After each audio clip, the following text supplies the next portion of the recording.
Welcome to the Codcast. My name is Bruce Moll from Commonwealth Magazine, and with me today is Jim Aloisi, a board member of TransitMatters and a former State Secretary of Transportation. Welcome, Jim. Thanks, Bruce. We're going to talk about the MBTA's push to revamp its automated fare collection process, allowing riders to pay with certain types of credit cards, smartphones, and redesigned Charlie cards. One key feature of the new system is that MBTA buses and trolleys will no longer accept cash on board, which has raised concerns in some quarters that people who don't have credit cards, smartphones, or charged-up Charlie cards could be left stranded. So, Jim, let's start with the proposal to end on-board cash payments. What's the thinking there? It's really smart thinking, and I'm really glad to see the T going forward with this initiative. If you go to sort of first-rate transit systems around the world and in this country, you'll see that they do a lot of things to make the bus transit experience and light rail experience better ones. Lots of ways to do that.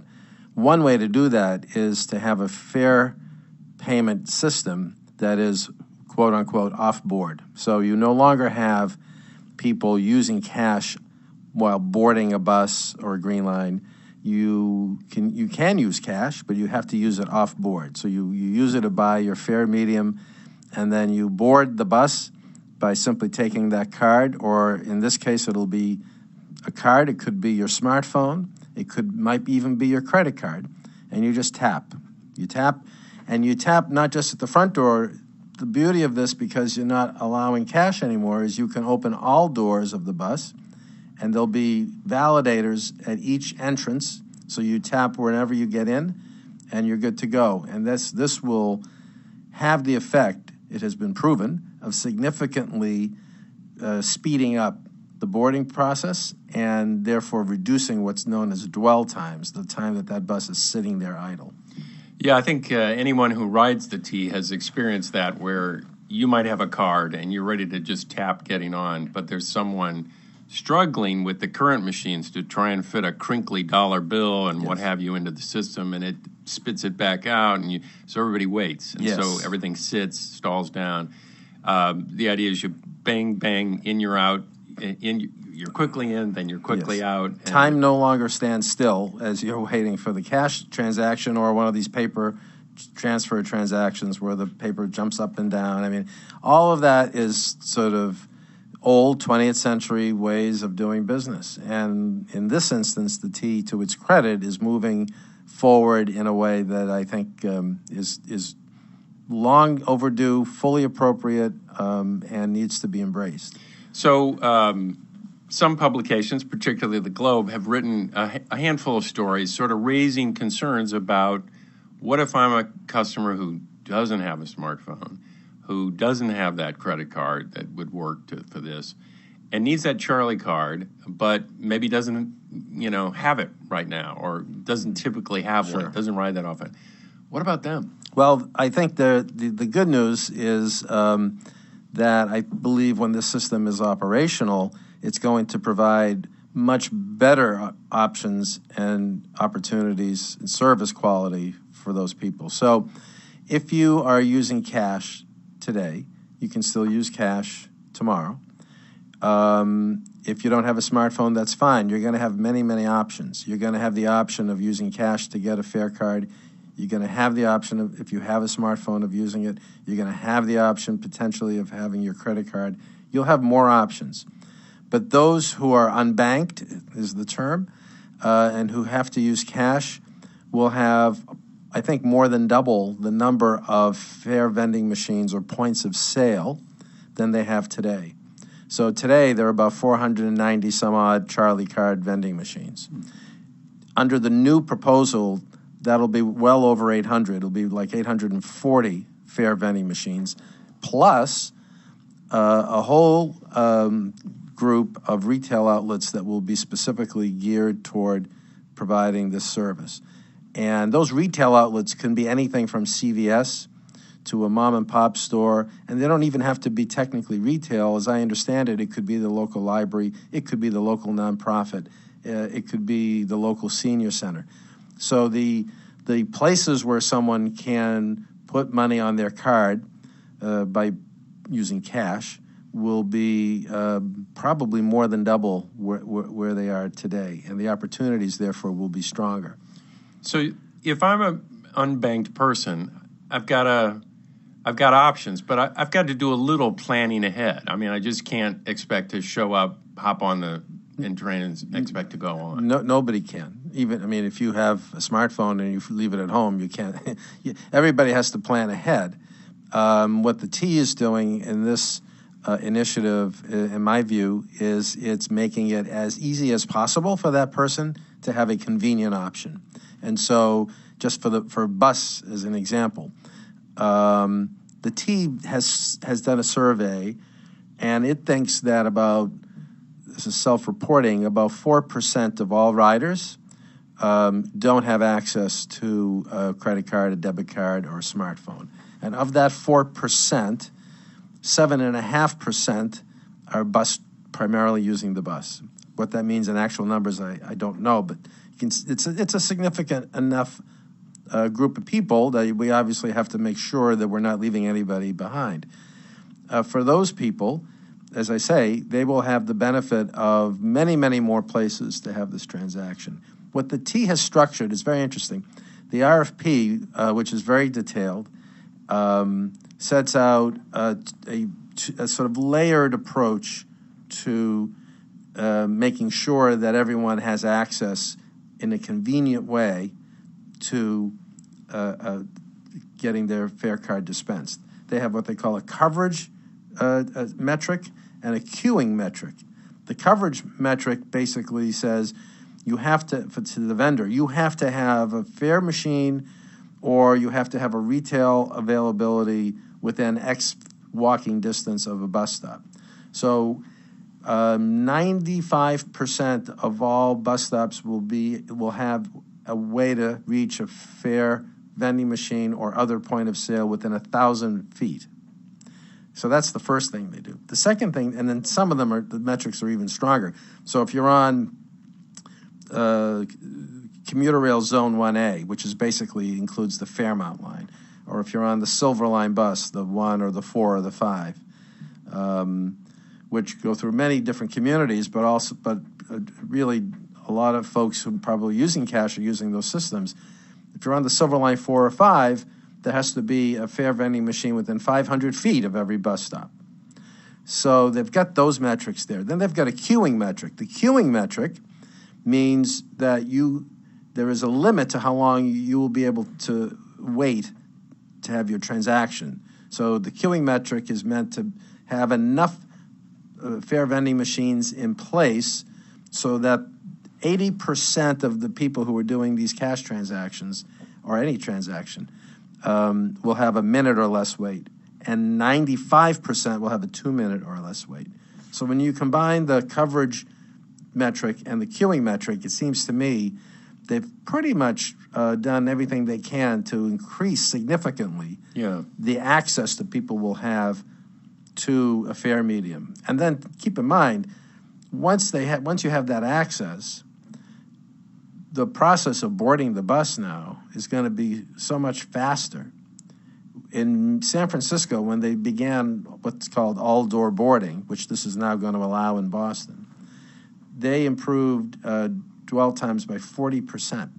So the person who's relying on transit by necessity, not of choice, because that person needs to get to work or to school or whatever, is not only going to have more access to the fare medium, but they're going to get a better ride. And there's one other aspect. Right now, if you go in and pay cash and you get the little paper Charlie card, you pay a higher rate than you do if you have the plastic card. Yes. So this will dispense with that discrepancy. This is going to dispense with that. It's going to dispense with the paper. It's also going to give people a little bit of a break, so that if you say you have your card and you put cash in and you put X amount on it, because that's all you can afford. And so you show up one morning and that X amount that's left on your card isn't quite enough for you to complete the ride that you want to take. the system's going to allow you to take the ride. It's not going to penalize you for it. It's going to go negative on the card, so the card will have a negative balance on it that you will have to correct the next time you top it off.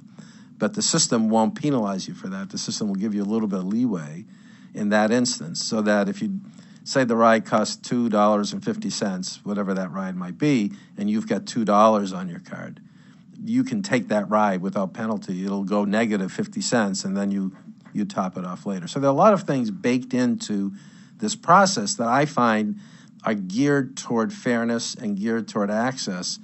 And so my message, and there aren't that many people in the city who are as mindful of this issue as I have been, because I've seen it and I'm aware of the concerns about equity. But I think that when you understand what the RFP says, and when you see how the T has laid out these various elements of protection, you'll find that access, I think, is going to improve. Equity is going to actually improve. And the reliability of the service is going to improve for everybody.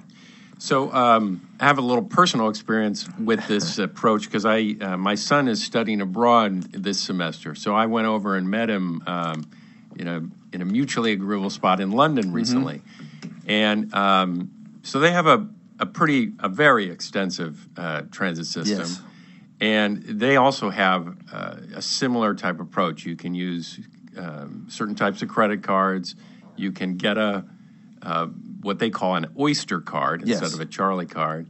And I didn't find it to be a problem at all. Now, I was primarily riding the subway, and you go in, you put your money in, and you add money to the card or whatever you need to do. But I did have some questions that arose from that. So as a traveler, now this may be different if you're living there, but as a traveler, I came in and had read, and you go right to this desk to buy a train ticket into London from the airport. Yes.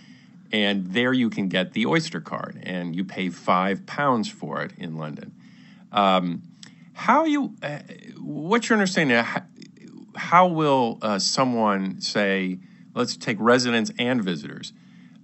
So resident, they could, at any of these vending machines, they can get a plastic card? You get a card, yes. They'll be full service. Most of the machines will be full service machines. There'll be some machines that will be sort of less than that, but they'll be clearly designated. And I'm sure there'll be other places where you can purchase the card.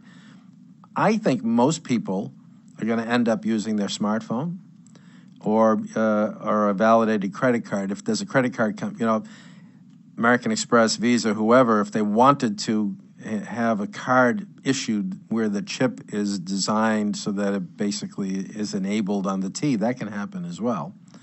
But certainly I would suspect that a large number of people who have smartphones will be using the smartphone. So if you fly much, you know that you can download your boarding pass on your smartphone. Most people now, or many people, are doing that. And so you don't have any paper or card. You just tap the smartphone and you put it on the device at the airport, and off you go.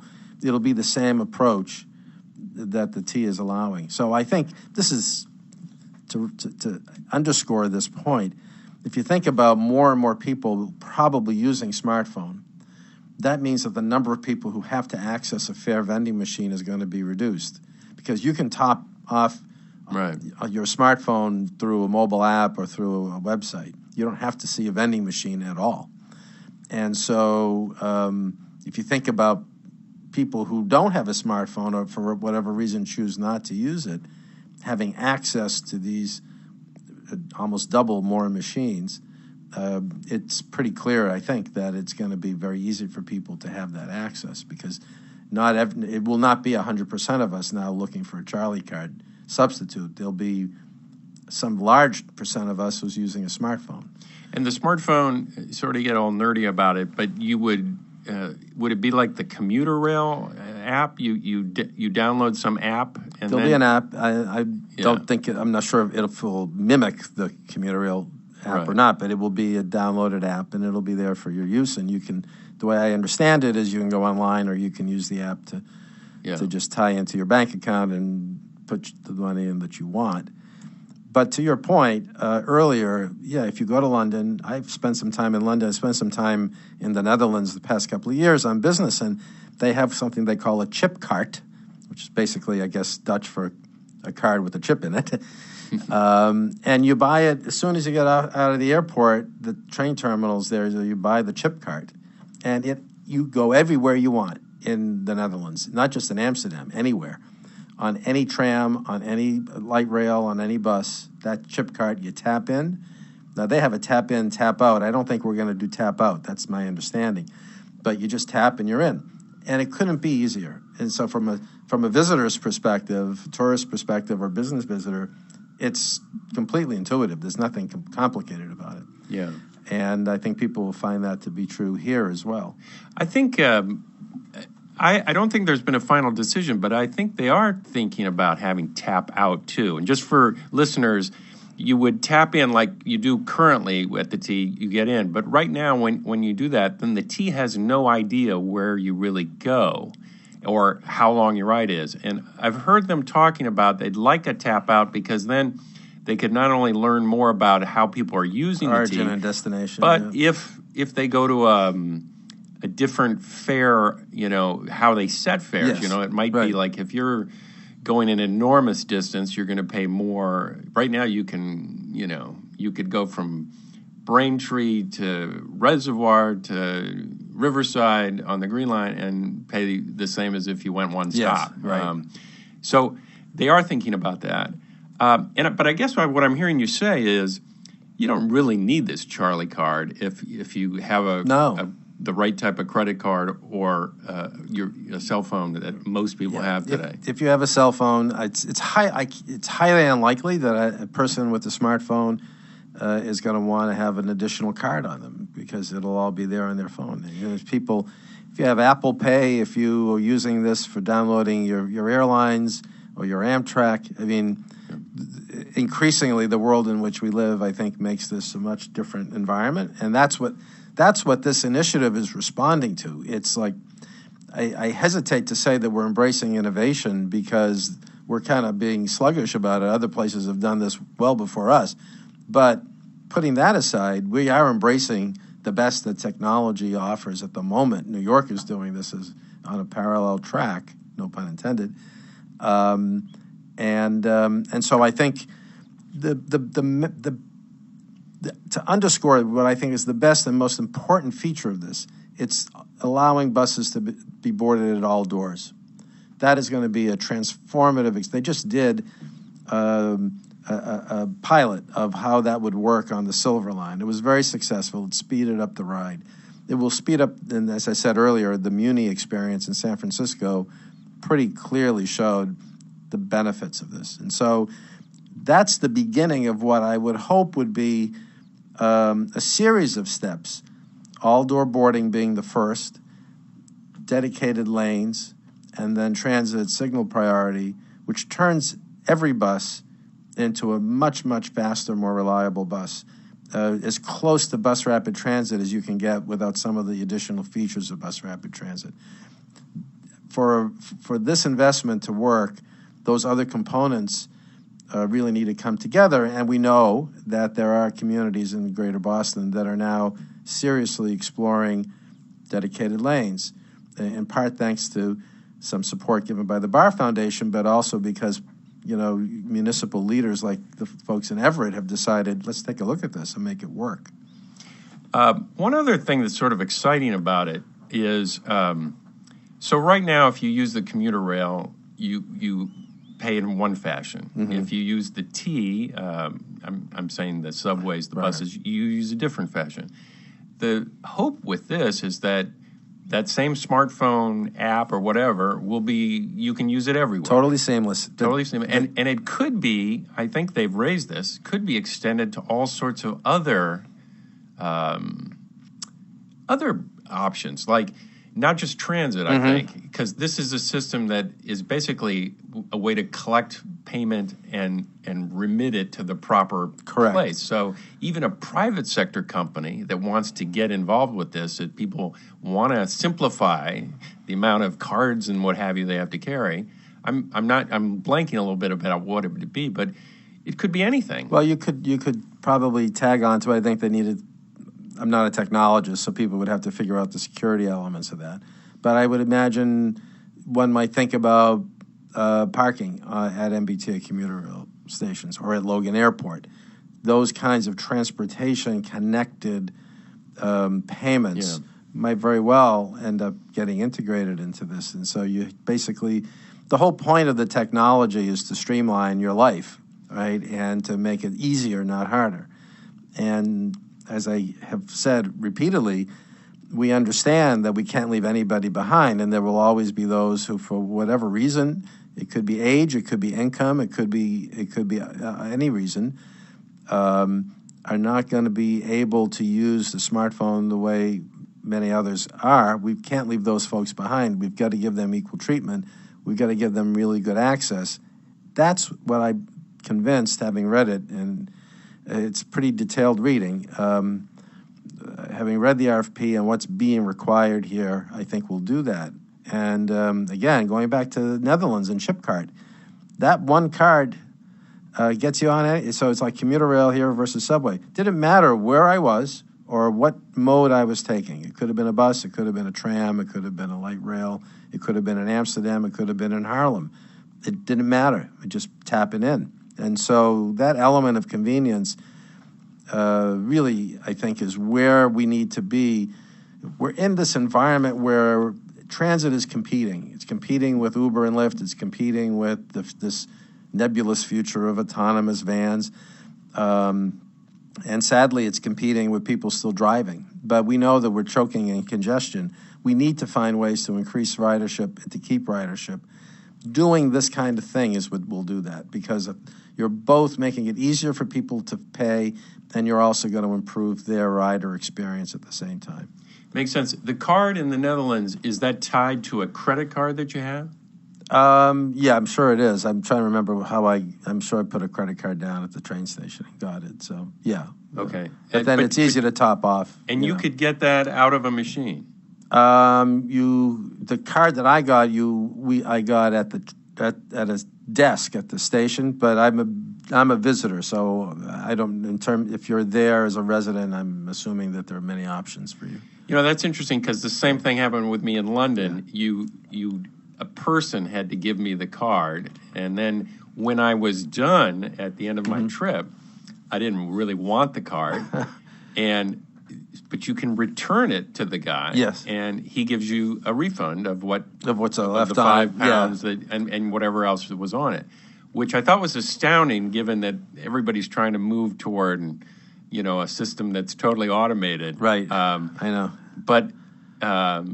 But it seemed to work. I wasn't in a huge line. It went fairly quickly. Mm-hmm. And I think the company that's been selected to do this, Cubic, is also doing this in New York, and I think they did London, the Oyster card. So they've got a lot of experience, and the good news for Boston, for the T, is that we'll hopefully be the beneficiary of not being the first, not being a pioneer here, and that'll bode well for the system. Well, Jim, thanks very much. Thank you, Bruce. And I want to reach out to everybody to tell that there's a special treat this week, because Jim has also written an article about this subject, and you can go to Commonwealth's website to check that out. As always, subscribe to the Codcast on SoundCloud and iTunes. See you next week. Thanks.